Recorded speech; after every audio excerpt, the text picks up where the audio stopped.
Have you ever wondered, why can that person easily commit to someone else but not to me? If this question has been troubling you, stay here because the answer might shed more light than you expect. People with avoidant tendencies often leave a conflicting impression. They seem to want love, but when the relationship deepens, they withdraw. This not only breaks your heart, but also makes you question if something is wrong with you. But let's put aside self-doubt for a moment. The truth is, the reason does not lie in your worth. Instead, it's tied to their deep-seated fears, defense mechanisms, and unhealed wounds. In this video, we will dive deep into the reasons behind such behavior, from feeling safer in surface-level relationships to fearing true intimacy. Don't miss this, because by the end of this post, you'll not only gain a better understanding of the avoidant mindset, but also learn how to navigate relationships for your own well-being. If you find this topic helpful, hit the subscribe button to ensure you don't miss more insightful content. Now let's begin the journey of uncovering the truth behind the question, why won't they commit to me? Let's get started. Avoidants often feel more comfortable being with a new partner because the relationship hasn't reached a deeper level. In the initial stages, everything is lighthearted, requiring no openness or emotional vulnerability. This allows them to maintain a sense of control and freedom without confronting the demands of attachment or inner conflicts. Conversely, when with you a person who desires a genuine and emotionally connected relationship, they may sense an unspoken demand. Although you don't intentionally create pressure, your sincerity and desire for connection may inadvertently trigger fears they've been trying to avoid. This explains why they find it easier to bond with someone who doesn't ask for much. A new partner, with a superficial and surface-level relationship, doesn't force them to confront the fear of vulnerability or intimacy. The lack of expectations from a new partner serves as a safe zone where they don't have to reveal themselves or risk being hurt. One reason avoidants commit easily to a new partner is that the relationship remains in the honeymoon phase. They haven't yet faced challenges or demands for emotional openness. At this stage, they can maintain a perfect facade and feel secure. However, as the relationship deepens, their inner issues resurface. They fall into the same pattern, withdrawing, avoiding, or seeking out a new partner. This isn't because the new partner is better than you, but because they are not ready to face themselves. Avoidant behavior often stems from childhood wounds. People with this attachment style frequently grow up in environments lacking emotional safety. They learn to associate intimacy with the risk of rejection or abandonment. So when they meet someone like you who is ready to love and connect, they feel unsafe. They fear that if they open up, they'll be hurt more deeply if the relationship fails. In contrast, being with a partner who doesn't demand intimacy feels less risky and allows them to maintain emotional distance. Sometimes it's precisely because you are so special to them that they feel pressured. They worry they're not good enough to meet your expectations, or they fear the unbearable pain of failure if the relationship doesn't work out. Instead, they choose to reject the relationship to avoid the feeling of failure. A new partner, someone who doesn't make them feel pressured, becomes a safer option, enabling them to stay in their comfort zone and avoid confronting their deep insecurities. Although avoidants may quickly commit to a new partner, this doesn't indicate real change or growth. It's merely a way to delay addressing their inner issues. The new relationship isn't a fresh start, but a repetition of old patterns. When the relationship reaches a stage requiring sincerity and connection, they are likely to repeat their avoidance behaviors. It's important to remember that avoidant behavior is not a reflection of your worth or the quality of your relationship. What they do stems from unresolved trauma, fears, and defense mechanisms. You are not the cause of their avoidance, nor are you responsible for fixing it. Rather than blaming yourself or trying to change them, focus on building your confidence and seeking a healthy relationship, one where you are loved, respected, and don't have to compromise your feelings to please someone else. Avoidants may need a lot of time and effort to heal their internal wounds, but remember that this is their journey, not yours. You deserve a complete love, free from fear and avoidance. So allow yourself the opportunity to find true happiness with someone who is ready to love you wholeheartedly and build a lasting relationship with you. Having dated an avoidant, I've realized that no matter how much support you offer, whether through listening or understanding, the most important thing is recognizing this truth: they may not change.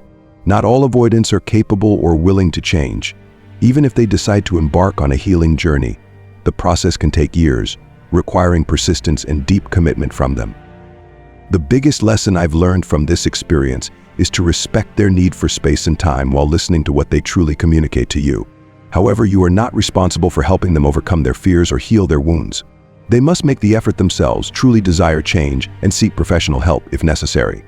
From my experience and what I've read in stories, articles, and shared accounts of others, the key difference lies in whether the avoidant is willing to take action to change. If not, staying in the relationship will only exhaust you and waste your time. I'm not saying they don't deserve love, but that love shouldn't come at the cost of your endless hurt and sacrifice. I've also endured a painful relationship with an avoidant. The deep wounds left by this relationship not only broke me but also pushed me to learn about myself, attachment theory, and healing. After 10 months of grappling with a tumultuous breakup, I found myself again. If you're in a similar situation, I want you to know that things will get better. Below are the steps I took to break free from the cycle of pain. I hope they'll help you too. Step 1. Set boundaries. Block them immediately. The first and most crucial step is to block them. Remove them from your life in every aspect: social media, phone, old photos, and even the smallest mementos.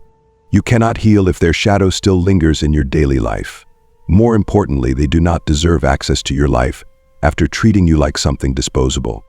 I remember sending a brief message to my ex before blocking them. I'm deeply hurt and need time to heal.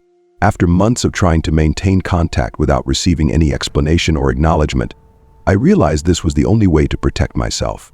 Step 2. Remove unnecessary mutual friends. Your ex might try to gather information about you through mutual friends. This doesn't just prolong your pain but also keeps you trapped in past stories. If you want to keep mutual friends, ensure you can completely trust them and that they don't act as a bridge between you and your ex. If you're holding on to these connections just to keep tabs on your ex, you're trapping yourself in a cycle of hurt. Letting go will not only free you but also help you focus on building a new life. Step 3. Focus on loving yourself. Don't let the love you gave them go to waste. Channel it into loving yourself. Ask yourself, what are they doing? Instead, redirect that energy into something you enjoy. Pick up a new hobby, meet friends, or simply take a walk alone and savor life. I learned to schedule time each day to care for myself, even going on solo dates. I spent time with family and truly loving friends. The more I did this, the more I realized that happiness doesn't come from someone else, it comes from loving myself. Step 4. View attachment theory objectively. Don't let attachment theory become an obsession. I used to spend hours reading about attachment styles, analyzing every text and call. But eventually I realized actions speak louder than words.